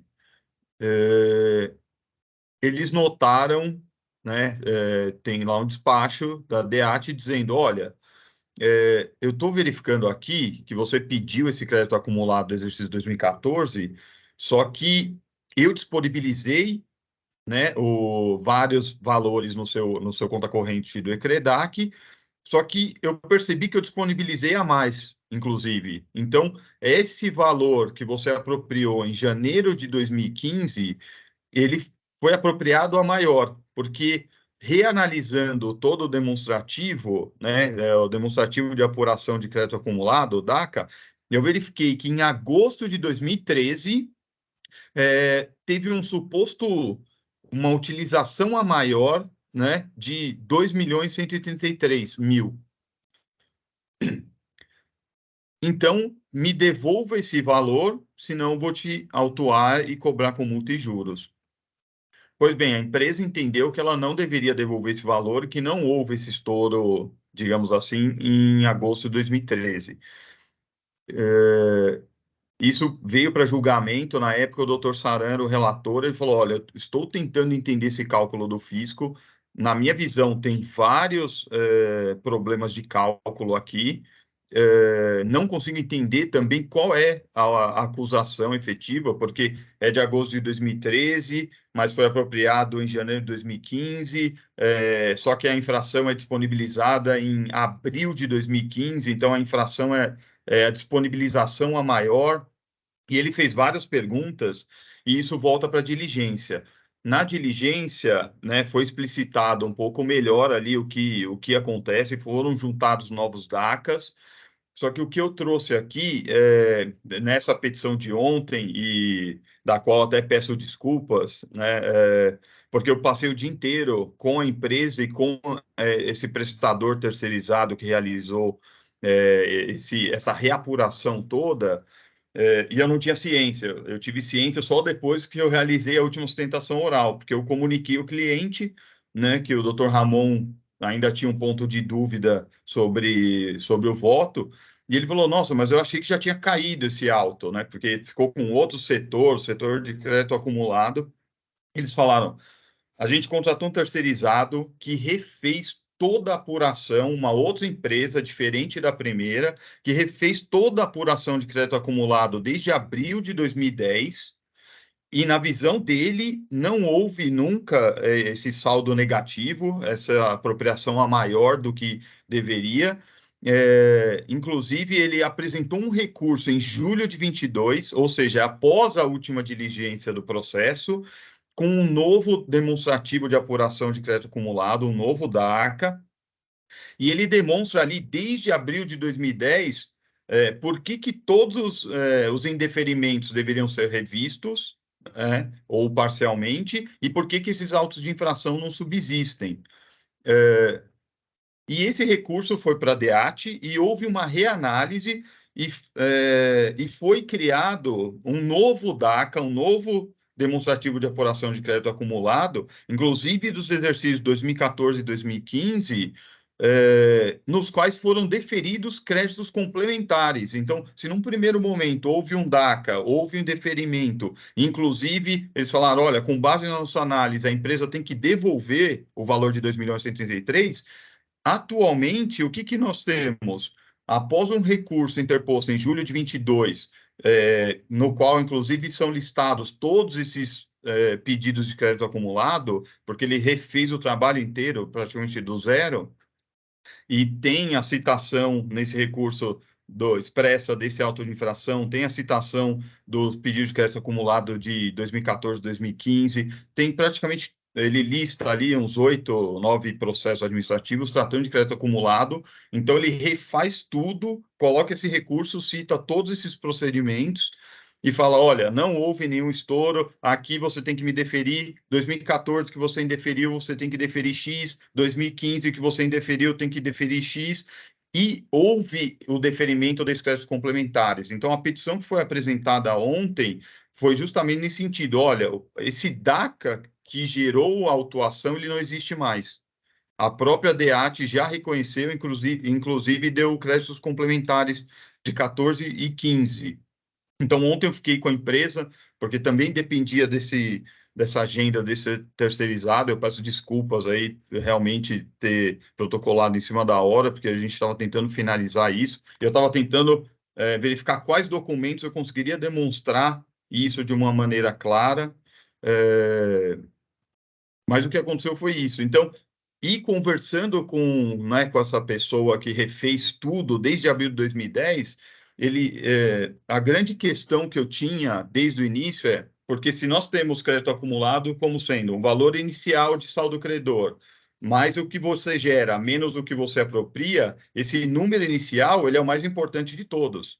Então, se nós olharmos aqui o DACA, que acompanhou o auto de infração, que é de folha 9, ele começa em maio de 2013 e vai até dezembro de 14. quando nós olhamos aqui, o saldo em maio de 2013 é 18.582.000. Só que ele parte de uma apropriação inicial de 16.995, em maio de 2013. E aí, ali em agosto, dá um estouro de utilização a maior de 2.133, que é esse que foi solicitado à empresa devolver. E eu tentei verificar com esse terceirizado, eu falei, você consegue chegar em 16.995.000, 16.995.000, que é o número inicial que parte o DACA, e isso muda tudo? Ele falou, Marcelo, eu não consigo, é um exercício de adivinhação. Existiram pedidos mensais, desde abril de 2010, pedidos que englobaram um período, eu não consigo chegar em 16.995.000. E isso é um dos principais argumentos desde a defesa. Tanto é que constou no memorial aqui, ó. Se o valor do crédito acumulado, né, tratado nesse auto de infração também se refere ao período de abril de 2010 a dezembro de 2013, por que o demonstrativo de folha 9 não traz essa análise desde abril de 2010? Porque eu não consigo adivinhar de onde foi tirado esses 16.995 e ele muda tudo. Se ali, em vez de 16 milhões, constasse 13.995, não daria esse estouro, esse suposto estouro em agosto. Então, eu precisaria entender de onde partiu esse 16.995. E isso nem na diligência ele traz, porque ele começa em janeiro de 2013. Então, nesse recurso, esse terceirizado, ele fez desde abril de 2010. E aí ele chega a algumas conclusões lá que em janeiro de 2012 tem que ser reiniciado, porque em dezembro de 2011 foi tudo concedido e zerou. E é isso que deveria ter nesse auto de infração para a empresa também conseguir apontar, olha, aqui você deduziu um valor que estava pendente, mas não é aqui, é na outra competência, aqui também não. Então, como partiu de 16.995.000 em 2013, eu não consigo ter esse histórico. Né? E aí esse DACA que ele calcula, colocando ali todos os pedidos pendentes e deduzido, dá esse estouro em agosto de 2013, que foi né, depois deferido e apropriado em janeiro de 2015 um valor de 6.900.000, do qual ele disse, aqui foi quando você se utilizou daqueles 2.133.000 de agosto de 2013, então devolva. Porque você tinha vários pedidos pendentes e concomitantes. Então, só que eu não consigo combater o DACA original, que hoje nem existe mais, tanto é assim que no recurso ele apresenta um novo DACA, todos os números são alterados e já houve um despacho favorável, digamos assim, reconhecendo créditos complementares em 2014 e 2015, que tinham sido indeferidos na época da autuação. Então, assim, o suporte fático, que é uma planilha, né, digamos assim, o DACA é uma planilha, ele não existe mais. Então, eu peço desculpas por ter apresentado, eu também não tinha ciência desse recurso de julho de 22, não tinha recurso, não tinha ciência desse deferimento lá em janeiro de 23, inclusive a data do despacho está 22, fiquei tentando ali ver a ordem cronológica, mas é janeiro de 23, eu não tinha ciência, peço desculpas por não ter trazido isso antes aqui para né, a Câmara Julgadora. Mas o que eu tenho é isso. Então, na visão desse terceirizado que refez o trabalho, e na minha visão, o suporte fático não existe mais, essa autuação não deve existir, e ainda que ela existisse, eu não consigo me defender ou apontar algum erro da fiscalização se o DACA dela começa em maio de 2013 com uma apropriação de 16.995.000. A gente não consegue chegar nesse número. Se fosse 13.995.000, não daria esse estouro. E eu não sei de onde ele tirou esse número. Tanto é que no recurso ele faz de abril de 2010 até os dias correntes, né, nesse recurso. Era o que eu gostaria de colocar.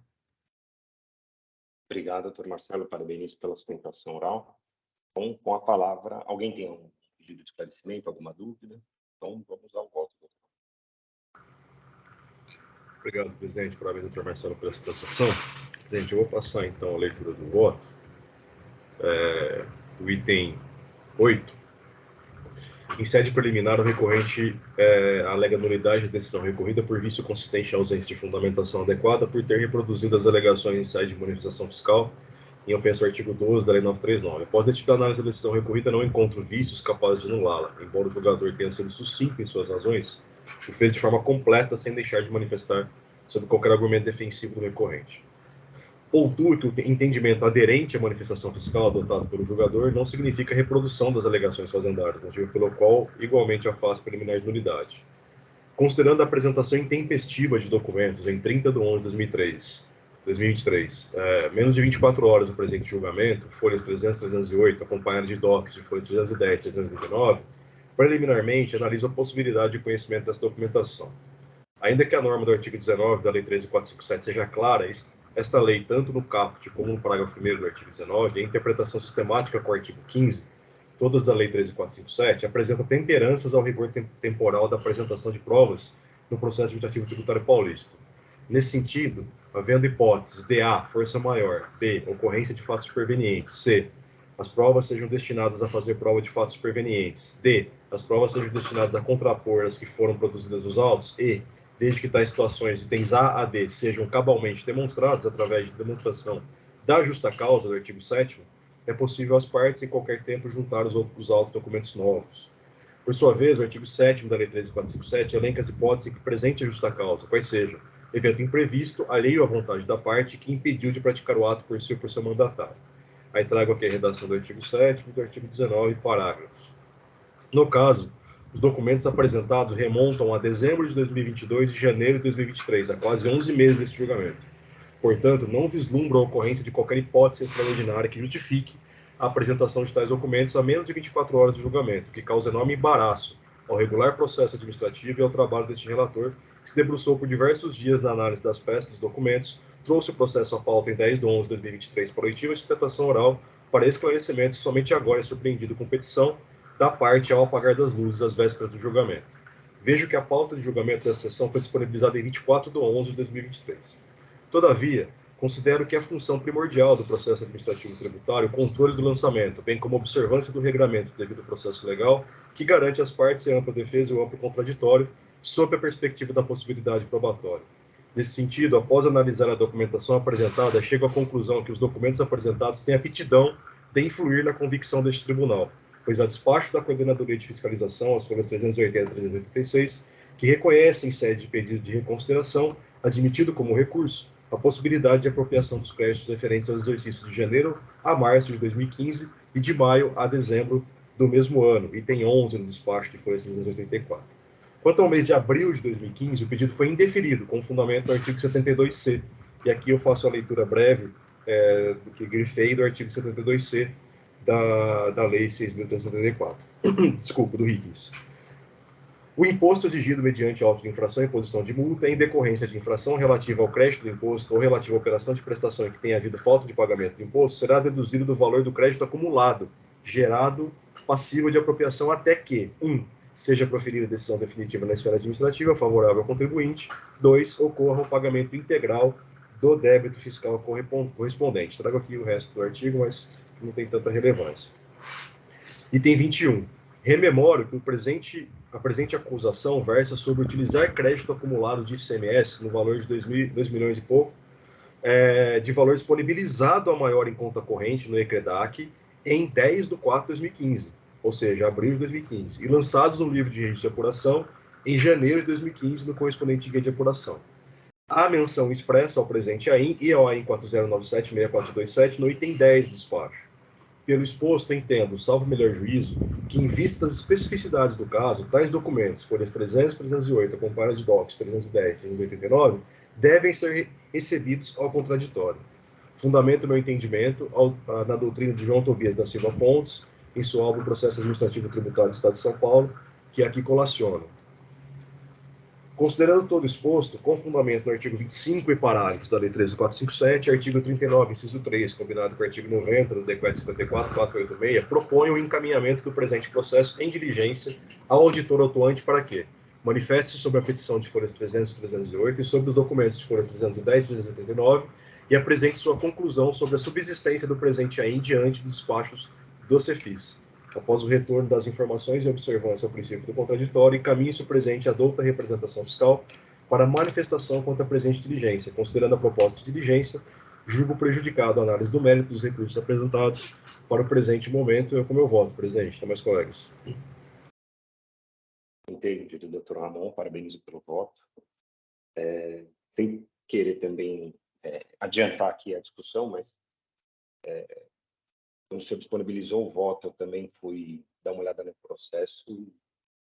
Não se tem certeza quanto à origem, né, dessa diferença. Eu fiquei, num primeiro momento, com a percepção de que seria esse valor de 2.133.000, porque limitado ao menor saldo credor, né, que tem aquela regra de que você não pode solicitar o crédito acumulado com montante superior ao que extrapolar o menor saldo credor, mas também não encontrei essa fundamentação, esse apontamento nas planilhas, nos relatórios.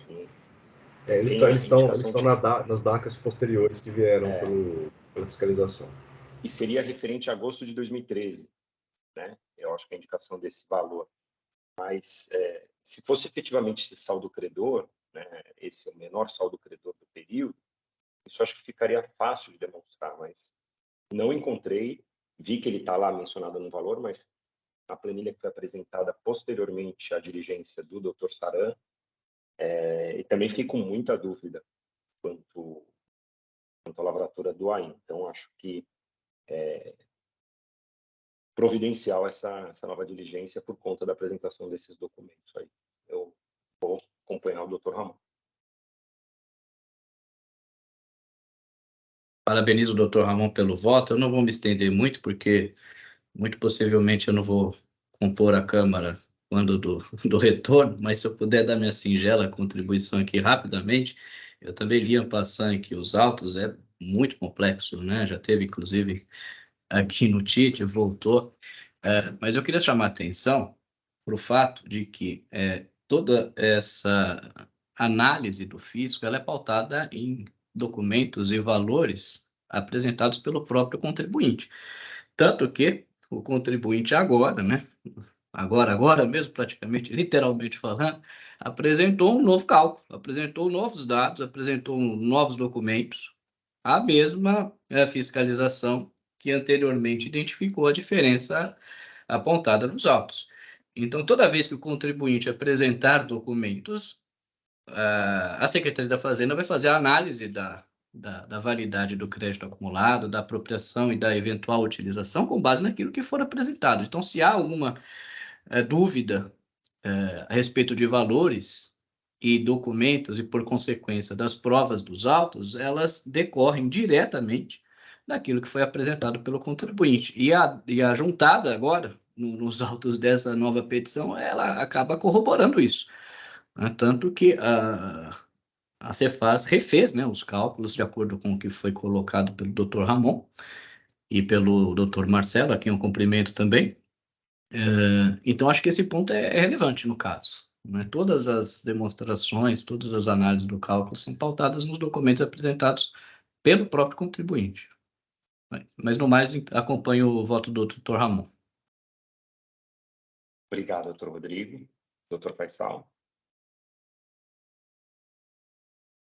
Eu concordo com o Dr. Ramon que, de fato, o contribuinte poderia ter apresentado essa documentação antes. O Dr. Ramon, de fato, teve um trabalho aí, né, que ele fez para análise do processo e isso acabou prejudicando até o trabalho que ele realizou. Mas eu concordo que, de qualquer forma, pode haver alguma interferência no auto. Então, eu vou acompanhá-lo, doutor Ramon, e parabenizo pelo voto. Entendido, doutor Cid. Eu gostaria inicialmente de parabenizar o voto do Dr. Ramon, né?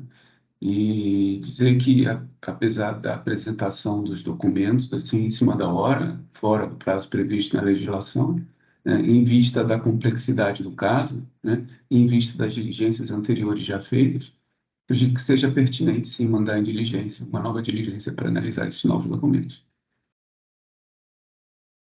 Perfeito, entendido. Obrigado, doutor Cid. Então, podemos encerrar a discussão, encerrando os debates. Verificando o quórum.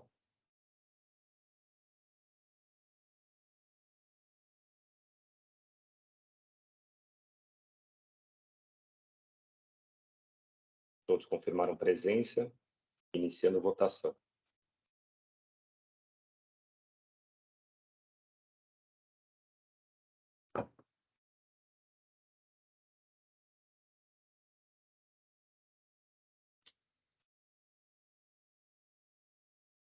Todos votaram, então acompanhando o Dr. Ramon, relator, convertendo o julgamento em diligência. Com isso, podemos encerrar a votação do processo relativo ao AN 41.37765, Voitin do Hidro Limitada. Julgamento encerrado. Agradeço a participação do Dr. Marcelo. Então, processo julgamento convertido em diligência, doutor. Só gostaria de reforçar aqui novamente o pedido de desculpas, principalmente ao Dr. Ramon, aí, o relator. Já mostrei o descontentamento com o cliente também, não gostaria de estar passando por isso e apresentando documentos em cima da hora, que realmente, quando eu tomei ciência, eu vi que eram relevantes, e ainda até o dia de ontem eu tentei entender um pouco melhor, e então peço desculpas ao Dr. Ramon e a todos os julgadores pelo ocorrido, e agradeço muito a compreensão e a atenção. Perfeito. Desculpas aceitas, doutor Marcelo. Com isso, podemos encerrar a sessão de julgamento. Peço, então, para o Oswaldo, na sequência, formalizar o encerramento, terminar a gravação. Então, a partir deste momento, eu declaro encerrada a sessão de julgamento virtual da 8ª Câmara Julgadora do Tribunal de Impostos e Taxas, do dia 1º de dezembro de 2023. O senhor Oswaldo, por favor, pode encerrar a gravação.